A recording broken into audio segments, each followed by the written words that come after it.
Welcome to the Department of English celebration of its graduates, class of 2014. We're delighted to have all of you here with us this evening. My name is Jeffrey Johnson. I have the honor of serving this department as the department chair. I have a few brief opening comments and then we'll get right to our program. As we all know, no one earns a college degree by him or herself. It takes the love and support of family and our friends. So I'm pleased that all of you can be here to share in this moment of celebration, not the least of which because you also shared in the moments of struggle and difficulty. And there are always moments of struggle and difficulty. Earning a university degree also takes the expertise and encouragement and mentoring of the faculty. So I want to thank my colleagues for their diligence and patience in teaching these students. Please join me in recognizing the dedicated faculty members of the English department.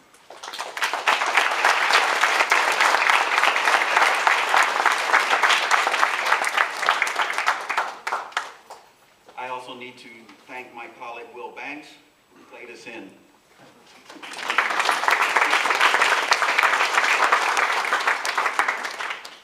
And I extend a special thanks to our very talented department staff who made all the arrangements for this event. Ashley Hudson, Catherine Anderson, Ashley Taylor, Lindsay Canting, and Esmeralda Rodriguez. Please give them a hand.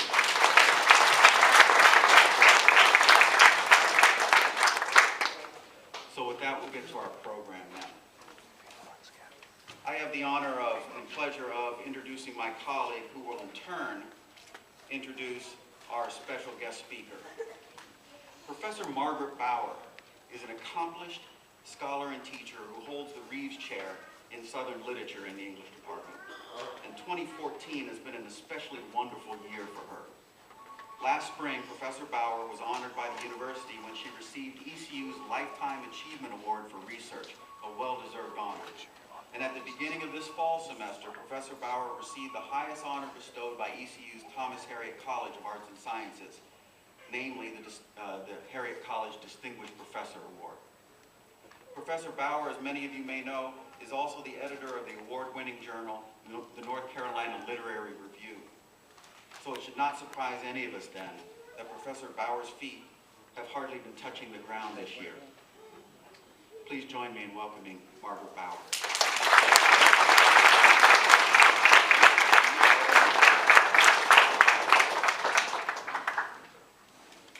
Our speaker today is a person whose life illustrates what many of us here on the stage have probably told the graduates in this room today, that an English degree prepares you for quite a variety of careers. With her UNC Chapel Hill English education degree in hand, Amanda Tilley taught for a few years before deciding to come to ECU to pursue a master's degree, which she received in 2003. She's now the owner-operator of the Krispy Kreme donut franchise in Greenville, Goldsboro, and Rocky Mount, North Carolina. Her day-to-day work applies the critical thinking and critical reading that develop with a liberal arts education. Amanda was invited a couple of years ago to introduce a guest speaker from corporate Krispy Kreme for a lecture he was giving for the College of Business. In his own remarks, the speaker assumed that Amanda's ECU graduate degree was in business. I was in the audience, and I had to bite my tongue to keep from saying, "No, she's ours." But since he also pointed out that she's among his best franchisee operators, I gave him a pass on the mistake. Because she worked full-time during graduate school, Amanda was not one of the graduate students to work with me on the North Carolina Literary Review, but an editing project for her bibliography and methods class with Rick Taylor turned into an article for NCLR's Civil War issue. She found some interesting letters in Joyner Library from real-life Confederates trying to re-envision their lives after the Civil War, and recognized in these voices a character type we were talking about in the Faulkner class she took with me. She ended up being one of a select few students who have published in ECU's prize-winning journal, and this article with edited letters turned into her master's degree thesis. Even as Amanda was completing her thesis, she was also completing the Krispy Kreme Leadership Institute, and she currently serves on the Franchise Advisory Council and the Marketing Advisory Council for Krispy Kreme Donuts Corporation.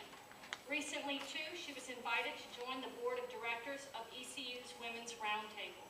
Please join me in welcoming Amanda thanking her for talking with us today. And while we're at it, let's thank her for Krispy Kreme's annual support of the Eastern North Carolina Literary Homecoming by providing donuts and coffee every year.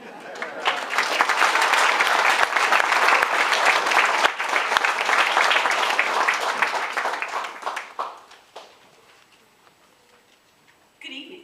I'd like to thank Jeffrey Johnson and the faculty and staff of the English department for the invitation to join you this evening. Would also like to express my appreciation to the faculty for their leadership and guidance while I was completing my degree. In particular, my thesis committee, Margaret Bauer, Rick Taylor, and Tom Shields. A very special thank you to them. And finally, a thank you to each of you, the graduates, your family, and friends, for allowing me to share this time of celebration with you.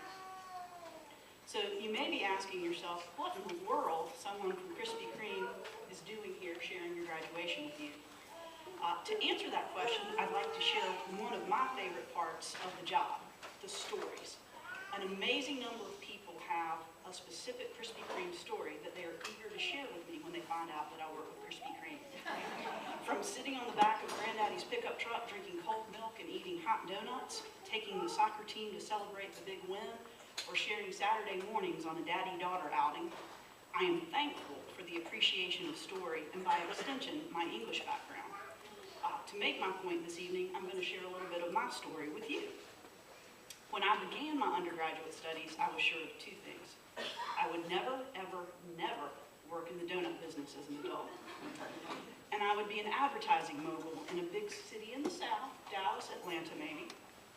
And so to prepare for this auspicious future, when I started my freshman year, I got a job working on the ad staff at the university newspaper. I then spent my summers working at Camp Don Lee on the Neuse River outside of Newburgh. And 2 years of summer camp, 2 years of ad staff changed my thinking about what I wanted my work to be.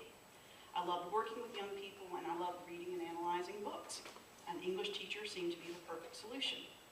I did graduate and taught school for a little while, and I discovered that working with middle schoolers in a summer camp environment is vastly different than working with them in the classroom. So when my father invited me to try the donuts, I decided to give business a try. Did not completely let go of the call to teaching, and that's when I enrolled here at East Carolina to pursue a master's in English. While pursuing that degree part-time, I realized that I had found the perfect job for me. Training employees allows me the opportunity to teach, determining marketing strategies appeals to my creative side, and working with numbers challenges my goal-oriented nature. And there is seldom a day that I do not put my English background to good use. First, and perhaps most obviously, I am thankful that my English background has trained me to write well. Even if on the surface writing does not appear to be one of the primary duties of your work, it is an ever-present stone in the foundation. Responding to requests for information, documenting a direct report's behavior, and articulating a concern about service provided by a vendor are regular occurrences. However, the most prevalent communication is email, and the value of a simple, well-written email is not to be underestimated. An astonishing percentage of real work gets done via email these days. In a 2014 study, the Radicati Group estimated that business workers spend a minimum of 25% of their time writing and responding to emails. The average worker will receive 83 emails in a day and send 41. That's over 10,000 communications in a year. Being able to recognize the audience, articulate the issue or need, and proof for the autofill is essential. As a writer of such emails, I'm glad to be confident in the skill. As an employer, I am pained when the skill is not present. In fact, the inability to write well limits an individual's growth prospects. As English graduates, you have an advantage. The second skill that my English background provides me is the ability to analyze an issue and explore alternatives. As an employer, the most valuable employees are not those who bring problems to my attention. The most valuable employees are the ones that identify those problems and bring solutions. It's a mindset as well as a process, and you as English graduates enter the workforce with an understanding of both. In smaller organizations, the problems may be more tactical. In a larger organization, understanding how your role in your department ties to the larger strategic goal of the organization is essential. The ability to evaluate the role within an organization and articulate your value will serve you well. No matter what professional path you choose to follow, you will find that you are really in the people business. The understanding of audience and a working practice of assessing it is something that you have learned in your English studies and will prove invaluable. In my work, the scope of audience varies greatly. The upset customer, the regulatory agency that needs verification of a practice, the fellow franchisee with a common problem, the employee deserving recognition, the community partner asking for support. Each interaction is crucial to my success, but requires a very different approach in tone and information shared. As the business world continues to evolve into a more global workplace, this skill will increase in importance. To effectively interact with different cultures and styles, we have to actively work to understand them. The ability to understand differing perspectives, identify and articulate the common good, and build consensus make one a valuable colleague and employee. In a recent interview about job prospects for liberal arts graduates, Brian Casey, president of DePaul University, pointed out that if you ask most employers and managers to identify the characteristics that they are looking for in the people they hire, they say they want people who are creative, people who can deal with complexity, who can think for themselves, and work well with other folks. All skills that you have demonstrated in pursuit of your degree. Last month, I was part of a panel discussion focused on how a degree in English has served the different panelists in non-traditional English jobs. The panel included a financier, a lawyer, and a chiropractor. Though it sounds a bit like the beginning of a bad joke, it illustrates that many possibilities are open to you as a result of your studies. If your passion is teaching or writing, I wholeheartedly encourage you to pursue them as career paths. If you're not sure what's next, I encourage you to embrace the skills that you have learned and approach your career path creatively. Those skills and a willingness to work hard will ensure your success. I am excited for your possibilities and wish you well. Thank you.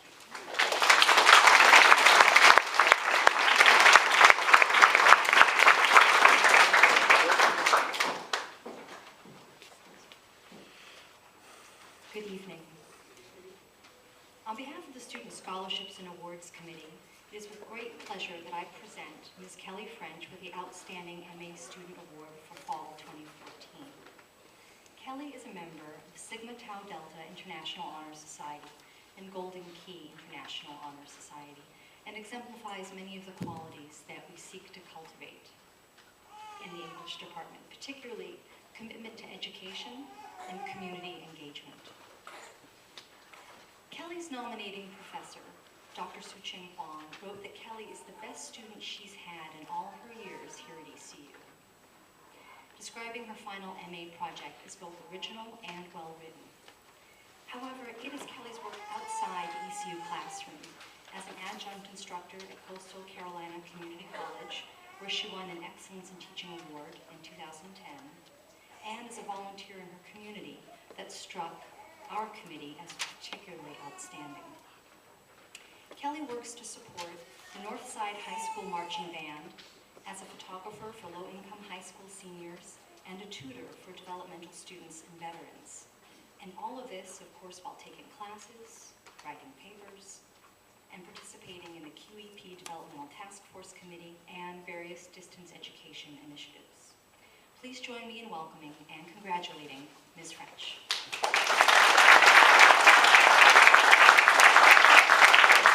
Good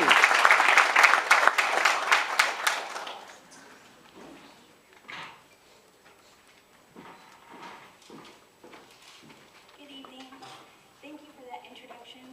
I want to thank the entire faculty and staff, the English department here at ECU. Coming to ECU is the best decision I've ever made. Thank you to my advisor, Dr. Taylor, my thesis committee, Dr. Taylor, Dr. Kidda, and my thesis director, Dr. Huang. I would not be here without her. I owe an incredible debt of gratitude to my husband and my son. I did some math recently, just a little, and I calculated that I have been an adult college student for 95 months. That's not breaks, that's not summers, 95 months. And because I've always been a non-traditional student, my journey has always been their journey. To say that they supported me grossly underestimates exactly what they did. One thing that they did is believe in me even when my own belief faltered. When I found out that I had to give a speech, I felt a little apprehensive, not because I mind speaking to people. I'm a teacher, I'm at the front of the room a lot, but because it's a special event, and I wanted to say something meaningful.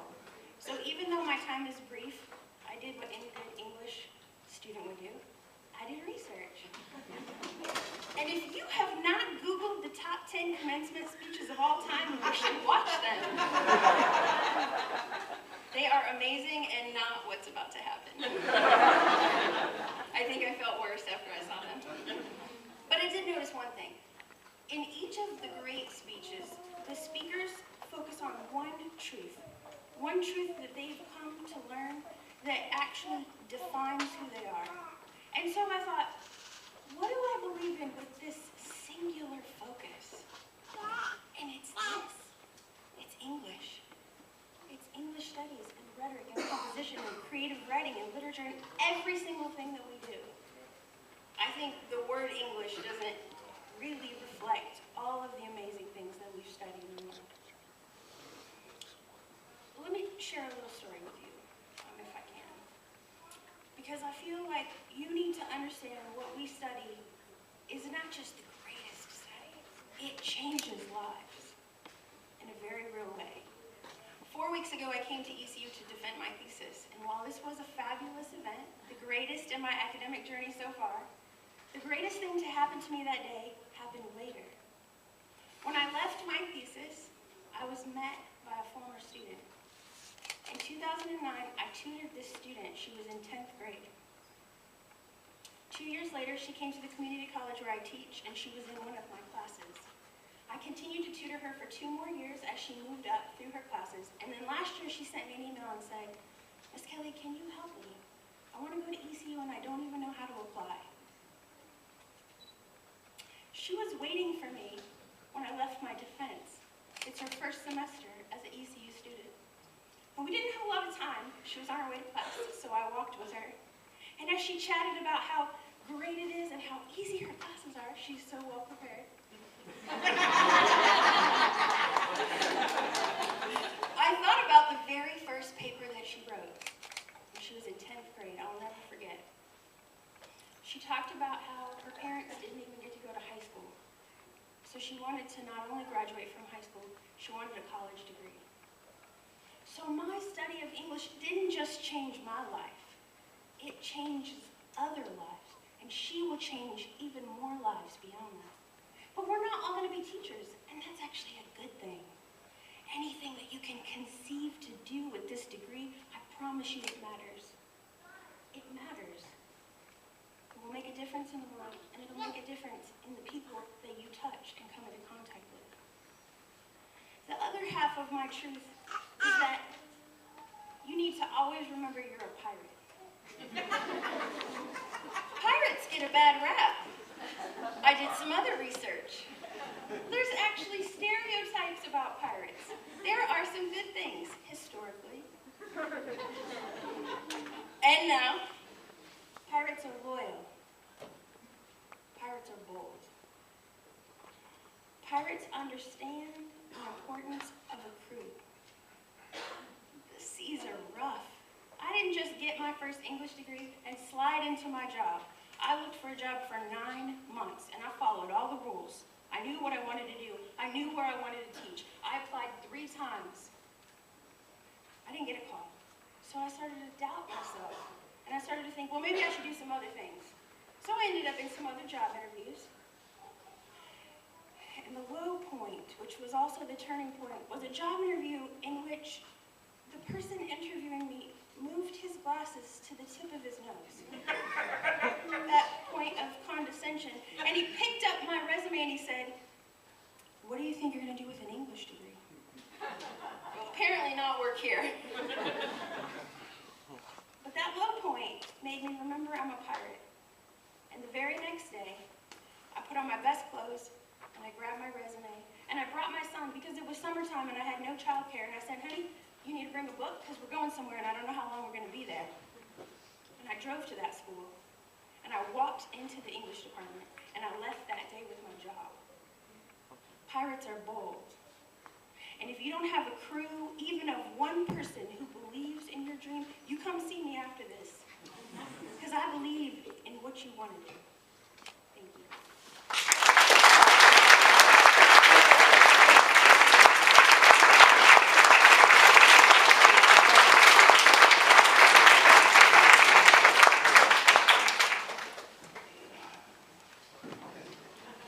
We need to do a little arranging up here. Pause.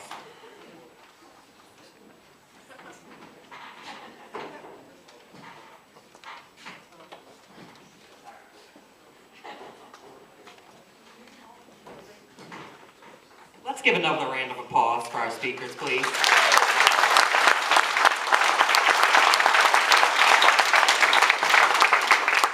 I'm inspired to eat some donuts and inspire some people. So, I'm Michelle Ebley. I'm fortunate to be the Director of Graduate Studies in the English department. I'm going to hand over the reins here to Dr. Tracy Ann Morris, who's the Director of Composition, who works with many of the students who teach with us as part of their master's program. And we are going to give them some diplomas and have them put in by their directors. Now,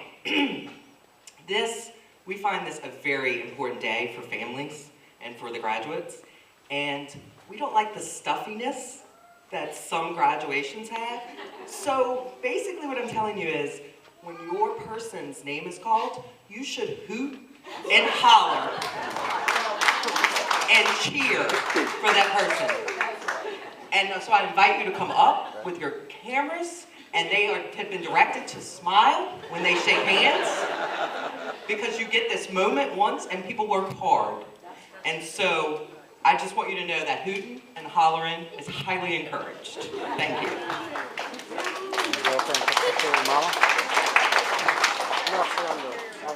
Graduates, please stand. Line up on the stage. Just stay down here.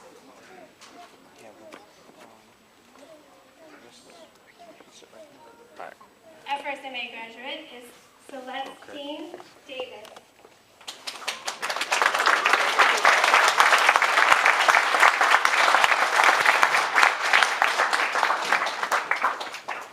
Celestine will be hooded by Dr. Rick Taylor.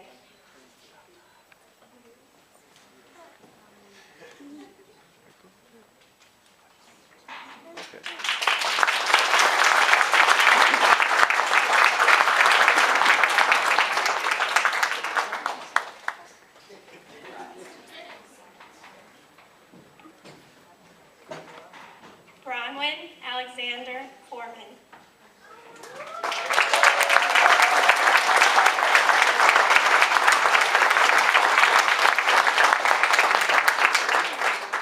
Hooded by Dr. Cyril Dina.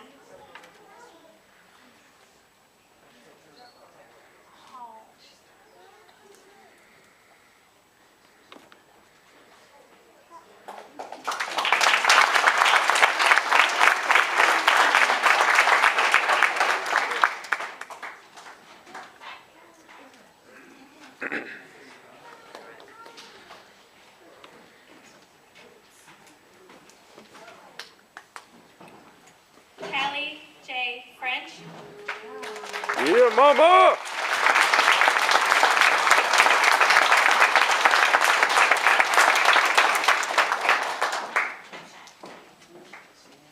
Hooded by Dr. Su-Ching Huang.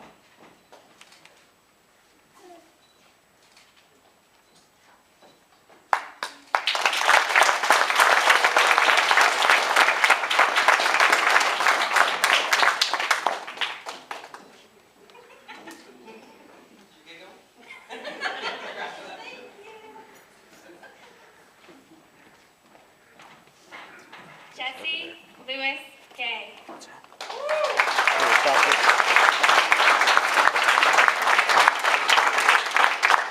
Hooded by Dr. Helena Fetter.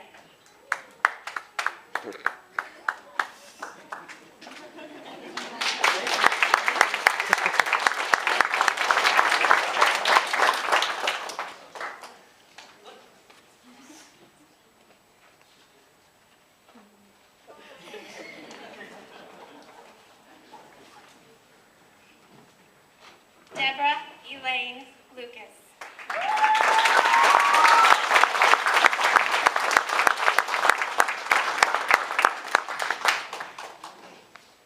Hooded by Dr. Ciodio Dina.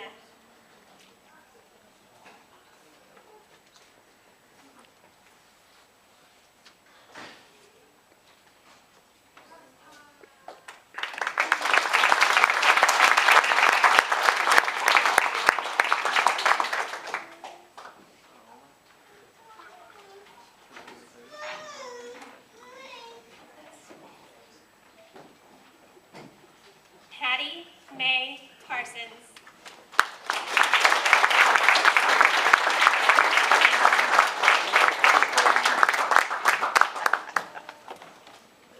Hooded by Dr. Rick Taylor.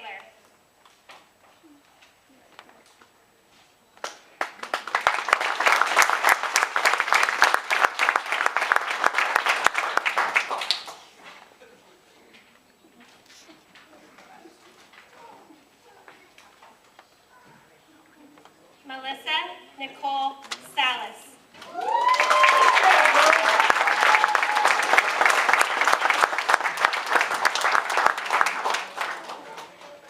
Hooded by Dr. Rick Taylor.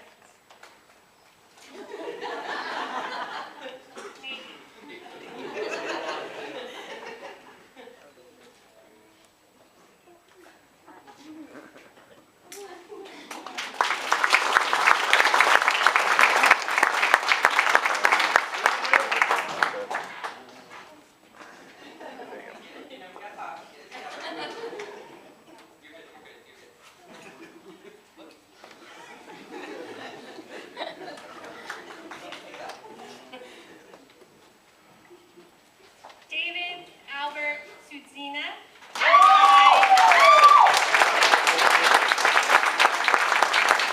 Hooded by Tracy Ann Morse.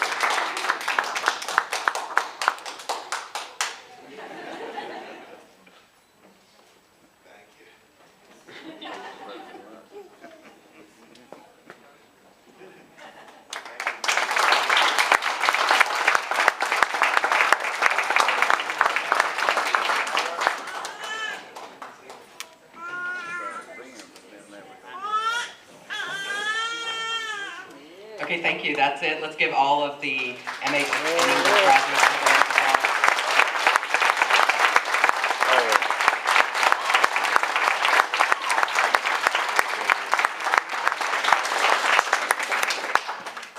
And now I introduce Dr. Lita Cope, who's the Director of Undergraduate Studies, and she will be distributing the diplomas to the undergrads.